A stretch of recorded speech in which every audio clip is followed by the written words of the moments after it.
Hello friends, ஆசிய கோப்பை தொடருக்கான இந்திய அணி பிளேயிங் 11 பற்றி தான் இப்போ நம்ம பார்க்க போகிறோம். ஸ்குவாட் பயங்கர டஃப்பாக இருக்குது. ஏன்னா எல்லா பிளேயர்ஸுமே நல்ல பிளேயர்ஸ், நல்ல ஃபார்மில் இருக்காங்க, யங் பிளேயராக இருக்காங்க.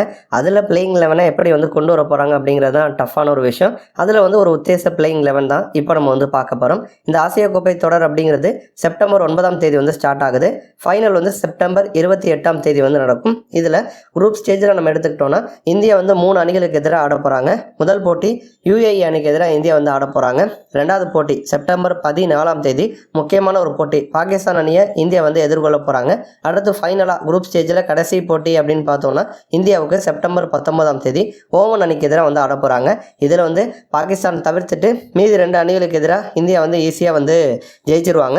அப்போ அடுத்த சுற்றுக்கு இந்தியாவும் பாகிஸ்தானும் வருவதற்கான வாய்ப்பு அதிகமாக இருக்குது. ஏன்னா இப்போதைக்கு மற்ற அணிகள் அந்த அளவுக்கு ஒரு டஃப் கிடையாது. இப்போ அடுத்து சூப்பர் 4 ஸ்டேஜ் நடக்கும். அதில் 2 பிரிவுலையும் எடுத்துக்கிட்டோன்னா 2 அணிகள் இடம் பிடிப்பாங்க. அதில் நம்ம சுற்றில் இந்தியாவும் பாகிஸ்தானும் வருவதற்கான வாய்ப்பு ரொம்ப அதிகமாக இருக்குது. அப்போ நம்ம சூப்பர் 4 ஸ்டேஜில் இந்தியாவும் பாகிஸ்தானும் மோதுவதற்கான வாய்ப்பு அமையலாம். அதேமாதிரி ஃபைனலில் இந்தியாவும் பாகிஸ்தானும் மோதுவதற்கான வாய்ப்பும் அமையலாம். அப்போ இந்த ஆசிய கோப்பை தொடரில் இந்தியாவும் பாகிஸ்தானும் 3 முறை மோதுவதற்கான வாய்ப்பு இருக்குது. இப்போ இதில் நம்ம இந்தியன் ஸ்குவாட் அப்படின்னு பார்க்குறப்ப அதில் நம்ம கேப்டனாக ஹர்திக் பாண்டியாவை தான் போட்டிருக்காங்க.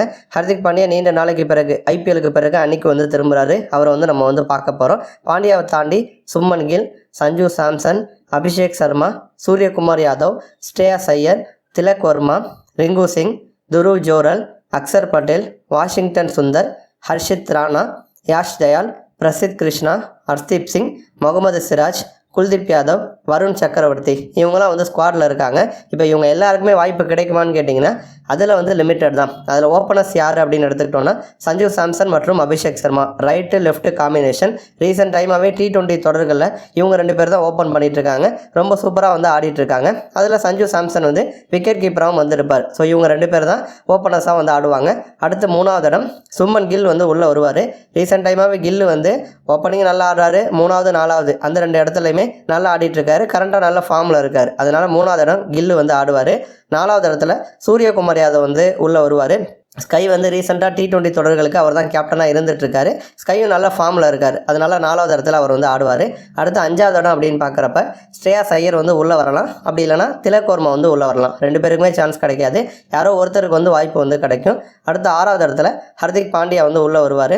அடுத்து 7வது இடத்துல ஒன்று ரிங்கு சிங் ஆடலாம். அப்படி இல்லைனா துருவ் ஜோரல் ஆடலாம். இப்போ இதில் நம்ம பாண்டியா ஒரு பவுலராக கன்சிடர் பண்ணணும். அப்போ அவர் பவுலிங் போட்டால் தான் கரெக்டாக பவுலர்ஸ் செலக்ட் பண்ண முடியும். ஏன்னா 4 இடம் தான் பவுலர்ஸ்க்கு இருக்குது. அதில் ஒரு ஆல்ரவுண்டரை கூட உள்ளே கொண்டு வரலாம். அக்சர் பட்டேல் அப்படின்னா வாஷிங்டன் சுந்தரை உள்ளே கொண்டு வராங்கன்னா நமக்கு ஸ்பின்னர்ஸ் 2 முழு நேர ஸ்பின்னர்ஸ்க்கு வாய்ப்பு கொடுக்க முடியாது. உதாரணத்துக்கு இப்போ அக்சர் பட்டேல் உள்ளே வராரு அப்படின்னா குல்தீப் யாதவ் இல்லை வருண் சக்கரவர்த்தியோ தான் உள்ளே வருவாங்க.